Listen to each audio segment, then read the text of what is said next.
Missing someone. Missing someone. Missing someone.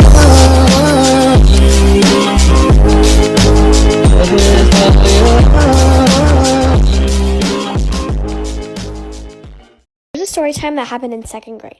So my teacher never allowed fidget spinners, and my friend always brought one to school because that was the only thing that helped us focus. But every time she saw it, she would take it, and she would never return it even though she said she was. So me and my friend, I'm gonna call her Jalen, and my other friend, I'm gonna name her Caitlin.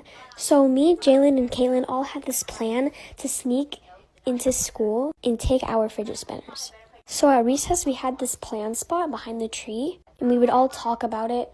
This girl even didn't eat her lunch because her teacher took away her fidget spinner. Anyway, we all had this plan to sneak in school and break the windows, go in class and steal all our fidget spinners and give them back to the owners.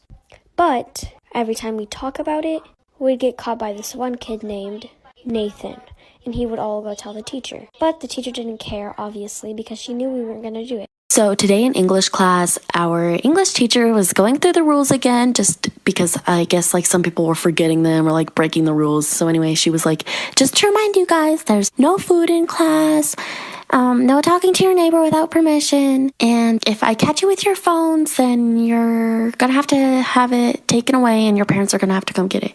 And when she said that part about the phones, this kid raised his hand, and he's like a really creepy kid. And he was like, well, what if I shoot you? Like, hold up. What? You just threatened to shoot a teacher? So I just like looked at him and I scooped my desk away, and the whole class went silent. Like nobody said anything. We were all just staring at him. Like we were all just in shock. Like, did he just threaten to shoot a teacher? After like 10 seconds of it being like completely silent, he reached in his backpack. This is the reason why I treat people the way that I do. And this is how a toxic friend changed my life. Let's set the scene. 5th grade. I had a best friend, not gonna name her. We were like this. We were partners for everything. Always sat next to each other. If the teacher said team up, she'd be like, I wanna be with Joe today. So we would team up. But if we were ever on a team and we were losing, she would blame me. If I got a question wrong, she would call me dumb. If I shared my snacks with her, she wouldn't share any of hers back with me. You guys know those Cosmo brownies with the sprinkles? I would literally force my mom to buy those just for her. And when I'd ask for a chip, she'd be like, never willing to share. We would get into fights a lot. And in turn, I started being mean. But up until that point, I was a pretty wild child. Pretty crazy. Hyper. This girl would make me feel stupid for getting questions wrong, for not being fast enough in PE, but then the next day would want to be my best friend. I felt like a failure a lot. If I won anything, I'd have to give it to her. And I was mean too. I didn't like the person I was around her. Until eventually in art class, I legitimately had an epiphany. She was copying my artwork. I was a pretty good artist. She knew that, so she was copying me. Story time. So this was 2 years ago, and I was at school, and it was a normal day until the principal went on the speaker and said, we're in lockdown, go in your closets. So we went ahead and went in the closets. We were all confused. Some people were scared. Everyone was like kind of asking the teacher what was going on and stuff. Now during this time, I wasn't asking anything or saying anything because I knew during a lockdown you don't want to say anything. So if there is someone in the school, they won't find where you are. But I was still listening to them because I was curious like everyone else.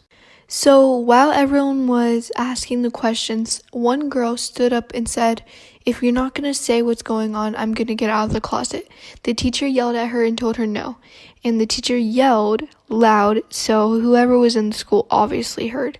So the door opened and everyone became silent.